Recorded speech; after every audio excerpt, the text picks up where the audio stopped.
Satu daripada penyebab utama terjadinya wabak, terjadinya bencana itu adalah kalau sudah dua dosa ini tersebar di antara umatku, berarti mereka sudah mempersiapkan dan menyodorkan diri mereka ke dalam bencana dan wabak.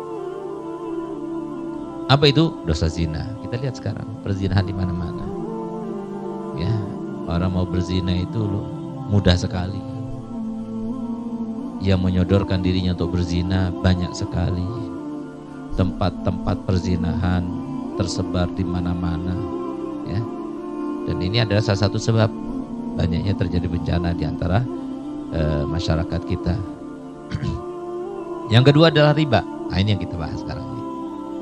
Oleh karenanya, yuk ingat-ingat bahwasanya sistem yang berlaku di muka bumi adalah sistemnya Allah, bukan sistemnya negara manapun, pemerintah yang bagaimanapun, tidak, tapi sistemnya Allah. Siapa yang mengikuti sistem Allah, dia selamat. Tapi yang enggak mengikuti sistem Allah, dia akan celaka. Karena apa? Yang pegang sistem adalah Allah. Allah yang menciptakan langit dan bumi. Allah yang menciptakan manusia dan jin. Allah pula yang mengatur mereka semuanya. Ada yang bahagia, ada yang sengsara, ada yang celaka, ada yang beruntung. Siapa yang beruntung? Siapa yang bahagia? Mereka yang mengikuti apa yang diajarkan oleh Nabi Muhammad SAW di dalam hadisnya melalui sumber Qur'annya. Itu yang bahagia. Tapi sebaliknya, yang menyalahi, yang mengingkari, apalagi menentang Al-Quran dan hadis Nabi SAW, maka dia termasuk orang-orang yang akan merugi dan akan terimbas dengan bencana demi bencana sampai akhir hayatnya. Na'udzubillah. Semoga yang semacam itu mendapatkan hidayah daripada Allah Ta'ala, karena satu-satunya yang memberikan hidayah adalah Allah, ya. Kita ini fungsinya adalah menyampaikan, ya. Semua para ulama fungsinya cuma menyampaikan, bukan pemberi petunjuk. Pemberi petunjuk adalah Allah. Dan selalu kita minta petunjuk paling sedikit. Setiap hari itu 5 kali kesempatan kita minta petunjuk. Dalam salat kita diajarkan Allah Ta'ala untuk selalu membaca ihdinas siratal mustaqim. Berikanlah kami petunjuk ya Allah menuju jalan yang lurus. Waktu kita baca Fatihah itu, jangan sampai kita itu lengah. Jangan sampai kita itu tidak fokus. Jangan sampai kita tidak khusyuk. Kenapa? Hanya satu yang bisa memberi petunjuk kepada kita, Allah. Bahkan Nabi kita Muhammad SAW manusia yang super istimewa, yang diberikan mandat dari segala aspeknya, tapi tetap Nabi Muhammad dalam urusan hidayah tidak bisa memberikan hidayah. Sehingga Allah Ta'ala firman kepadanya dalam Al-Quran, innaka la tahdi man ahbabta walakinallaha yahdi may yasha. Engkau wahai Muhammad tidak bisa memberikan hidayah siapapun yang kau kehendaki, hanya Allah. Nah, oleh karenanya fungsinya ulama apa? Wa ma alaina illal balag. Kami tidak punya pekerjaan kecuali hanya menyampaikan. Awas yang bertransaksi riba, ingat ya, camkan baik-baik. Semua yang bertransaksi riba suatu waktu pasti akan bangkrut. Tinggal nunggu waktunya. Percaya atau tidak percaya, ini yang terlaksana. Gak mungkin luput, gak mungkin salah. Sama seperti kalau siang hari terang, kalau malam hari gelap, gak mungkin luput. Gak ada siang hari pas gelap atau malam hari pas terang, enggak. Itu sistem. Orang gak makan pasti lapar. Setelah lapar kita makan, ya kenyang. Orang gak minum pasti haus.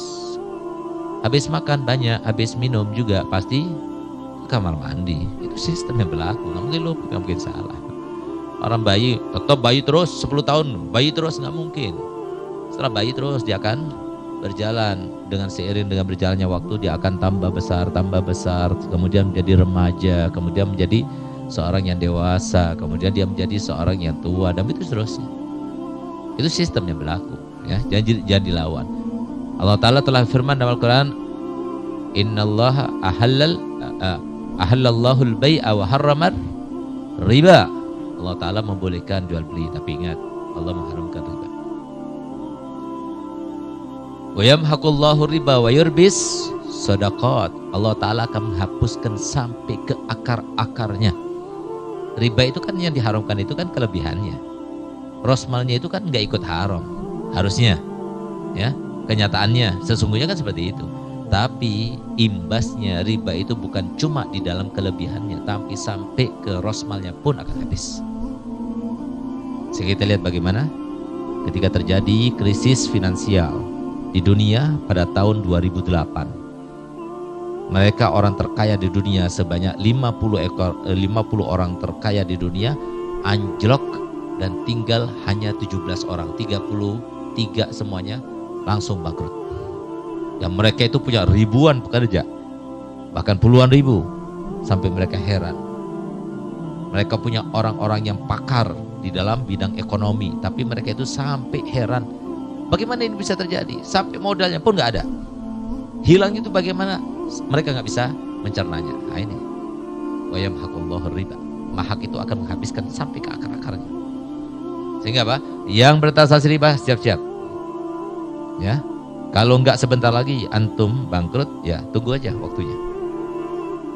Kalau boleh milih, lebih baik baru mulai kena transaksi riba langsung bangkrut, itu lebih baik daripada nunggu sampai uangnya banyak dulu lalu bangkrut, itu jatuhnya sakit banget. Banyak orang stres karena itu, banyak orang bunuh diri karena itu, banyak kemudian kolap akhirnya itu membunuh sampai dia itu korupsi sampai dia begini sebagainya. Oleh karena itu riba itu kata Nabi Muhammad SAW, ar-riba bid'un wa sab'una baba wa adnahu mithil ayyatiya rajulu ummah. Riba itu banyak macamnya, tapi paling rendahnya riba sama seperti orang yang berzina dengan ibunya sendiri. Berzina saja imbasnya besar, apalagi sampai berzina dengan ibunya sendiri. Lalu orang yang seperti itu kemudian tidak akan sengsara hidupnya? Nggak mungkin, nggak mungkin. Sebagaimana orang yang selalu mengikuti ajaran Allah, perintah Allah, larangan Allah dijauhinya, dia akan sengsara? Nggak mungkin. Kenapa? Kebahagiaan, kekayaan, kesehatan, kemakmuran, semua yang kita inginkan dan kita harapkan, siapa yang memberikan? Allah semata. Bukan pemerintah, bukan orang tua kita, bukan jabatan kita, bukan semuanya, tapi Allah yang memberikan. Rugi kita, rugi. Thalibul ilm, para santri melakukan pelanggaran, terus melakukan pelanggaran, lalu kan dapatkan barokah dalam ilmunya, barokah dalam hidupnya? Enggak, paling jadi gelandangan, jadi preman dan sebagainya. Itu yang terjadi. Nah, tapi kalau kita benar-benar menjaga diri kita, beriman dan bertakwa, wa may yattaqillah yaj'al lahu makhraja wa yarzuqhu min haitsu la yahtasib. Ittaqullah wa yu'allimukumullah, kata Allah Ta'ala. Bertakwalah kepada Allah, Allah niscaya akan memberikan ilmu kepada kalian. Nah, jadi semoga mulai itu fainal izzata lillahi jami'a. Ya, namanya kemuliaan, ilmu, kebahagiaan, kesentosaan, keamanan, semua milik Allah. Sehingga pantas kalau Nabi Muhammad SAW bersabda, innal mu'mina la yakhaf. Orang mukmin nggak pernah takut. Takut fakir nggak pernah takut. Takut miskin nggak pernah takut. Kenapa? Dia aman. Karena yang memberikan semuanya itu Allah.